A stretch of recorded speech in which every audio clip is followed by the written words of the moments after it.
Hello folks, shintigercurl here, that dude in the straw hat, bringing you yet another awesome video. Yep, I'm back. After 2 or so weeks, I'm feeling better enough to actually record a video. Yep, and take a look. You hear that? Yep. As a result of my visit from the dentist, I had a tooth pulled. So, I've had to recover. Been a pretty long and difficult road to recover since I haven't been able to eat solid food for a while, but I can now eat and talk properly, and my mouth isn't bleeding anymore, so with that I can actually record. And what am I going to start with? Of course, another episode of shintigercurl Reacts to the latest chapter of One Piece. So last week we didn't have a new chapter, so because Oda took a break. Guy works hard, I expect nothing less from him. So, what happened last time? Last time in One Piece, our heroes began their long journey up the long-ass leg of a gigantic elephant to the country of Zu, but something was heading towards them. So what is it? Let's find out in this latest chapter. And of course, as you can see, from the cover art, we have Luffy, Sabo, and Ace playing a quick game of baseball with a loppin. Yeah. So we move on to One Piece, chapter 804, Adventure in the Country on the Back of an Elephant. All right. And we got a nice little color page of Lucky Roo. Let's take a look. Let me show you what he looks like. This is Lucky Roo from the Red Hair Pirates. Yep, he is a member of Red Hair Shanks' crew, considered the fastest man on Earth, despite how he looks, and also the first person in One Piece history to have ever confirmed killed someone. Yep. Blue Dude's brains will get the fuck out. Anyway, moving on. And we head to something, and Usopp is mentioning it's something that's heading right towards us. And what falls towards our friends climbing the elephant? And ooh, it's something weird little monkey thing going huh? And one of the samurai goes, indeed, Raizo the ninja goes te when he runs around, and they barely dodge it as it's falling. And the samurai's going ninja art, blindfold no jutsu, as he covers Kinemon's eyes, and of course Kanjuro's just doing it. And of course they're doing some weird shit. It collides with Kunemon's forehead, and Kunemon and Kanjuro go flying off the dragon. And Luffy's like, they left. And they're asking what the hell slammed into him. And Robin's like, I can't say for certain. At first glance, it appeared to be a man covered in blood with countless knives wedged into him, but as it turned out, it was just a small monkey. And of course, that's Robin's morbid sense of humor. So Usopp's calling to them, and they're worried if they fell into the sea, because that's a big problem, because Kunemon and Kanjuro are devil fruit users and they can't swim. And Kunemon is using his special abilities to communicate with the Straw Hats and tell them that they're unharmed, more or less, and asks to go on ahead without them. They'll catch up. And even though they say this, Luffy says they're one of them now, so they're going to go back and try to get them. And Zoro tells the dragon to turn around. But for some reason, it looks tired for some reason. And apparently they realize they just can't. And Kunemon saying that they can't ask the dragon to turn around because it's too rough, and everyone's agreeing with them. And Robin's thinking it's so adorable. I love Robin. So anyway, Sorry, looks like we'll have to go ahead after all, and they'll meet him out everywhere. And some kind of voice is like, "You scum! Unauthorized entry into the country will not be permitted." That's weird. And they're all and Frankie's like, he thinks he heard an unfamiliar voice. So could that be the monkey? And Robin's moved by the efforts of the weird-looking dragon.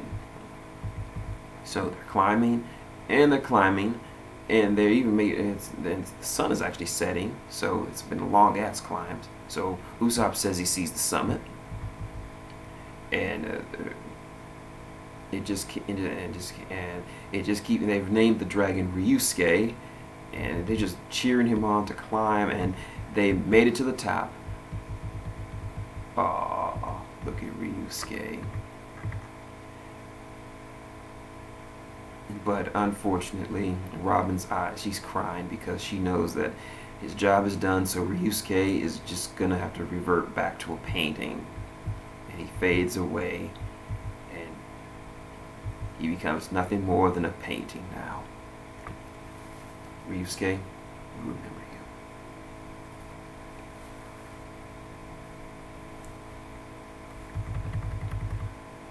So, while everyone else is crying over his apparent loss, Law and Zoro are like, they're just badasses anyway, and Law's like, what a joke, and Zoro's like, that was just a crappy drawing anyway, and Usopp's getting pissed off, telling him to take it back, and okay, Zoro gets back to business. He's saying they've set foot on an unknown land, so they don't have the luxury of looking back. Invest concentration on what's ahead and keep your wits about you. And Robin lays a nice little flower for Ryusuke. So anyway, they talk about the gates of they've arrived at the gates of the country, so they know that an entire civilization exists, and there seems to be watchtowers with no guards. So we come to a nice large splash page, and of course you have to see it as well. So there it is. That is the country of Zoo. Wow. So awesome. Is this truly all on the back of an elephant? Look at Luffy. He just loves it. Love his sense of adventure. Alright. And they talk about how there's so many rivers and it's all half a town, and Luffy's like, of course, Luffy's he's just enjoying it. And Usopp makes on his goggles, and he comments that the town is kind of, but of course Luffy jumped off. And so of course he's just going around wandering.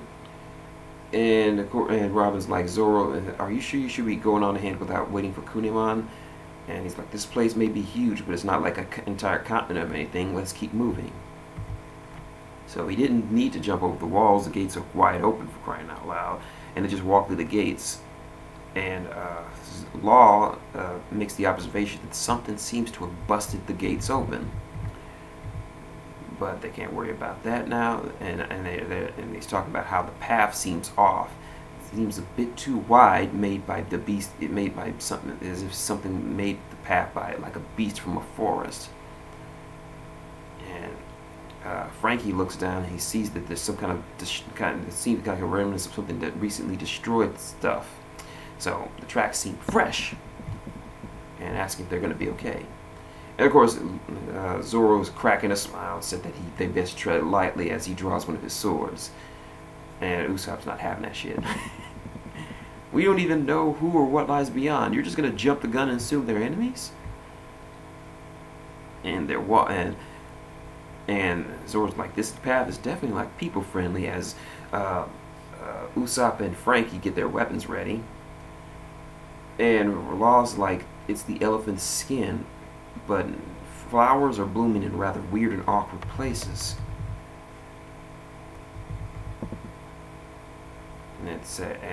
And they're right now they're being watched. And something says, what happened to Barriete? The lesser minks appear to have passed straight through the gate, which probably means he's been taken out. And Luffy walks and runs into town, and he's like, "Oh my, holy crap! The country's a total mess." And he starts calling out for the rest of the crew: Sanji, Nami, Chopper, and Book, and of course Caesar Clown. He just calls him Gas, whatever his name is. And Frankie's observing that there isn't the faintest smell of gunpowder or gas, meaning he doesn't know what happened. Usopp says he's got a bad feeling. Why can't we explore someplace peaceful that mustn't make my skin crawl? Usopp. Alright. And they start to hear something, and Zoro and Law begin to have their hands on their swords, getting ready to draw.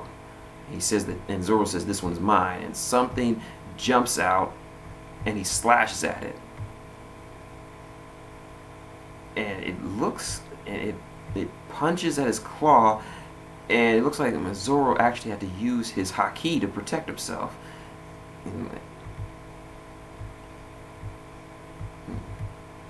And some big lady on a giant, looks like a alligator, and it appears to be a talking. Wait a minute. Wait. Yeah, you see, we leave them be. We need to deal with the intruders in the whale forest, and there's like talking animals. But I know that bust and that top. Could that be? And Law is like they're the mink tribe, and Usopp made the same assumption that I did, and he says those clothes, they belong to Nami. And they're wondering, has Nami been... Wow. Okay, and that's the end of the chapter. And we got some nice little splash pages, some more fan artwork, and that's the chapter. Okay, yeah. And that's the newest chapter of One Piece. What have we learned today? So, the remainder of the crew the other half of the crew have entered the country of Zu, and apparently something has happened to the country in which the entire place has been completely torn apart. And now they've been attacked by enemies, and one of whom is wearing Nami's clothes. Is something happened to Nami? I guess we'll find out next week. So yeah, that's my video. So if you like what you've seen, link, comment, subscribe below. Got any questions, comments, or just want to talk One Piece? Leave it below. I will get back to you. You know what you want to do to support the channel. Like button, advertisements all around. They all do help me live. And, well, tip jar's up there. You know what to do. So, until next time, it's been shintigercurl, that dude with the straw hat, saying good day. And what's it doing with Nami's clothes?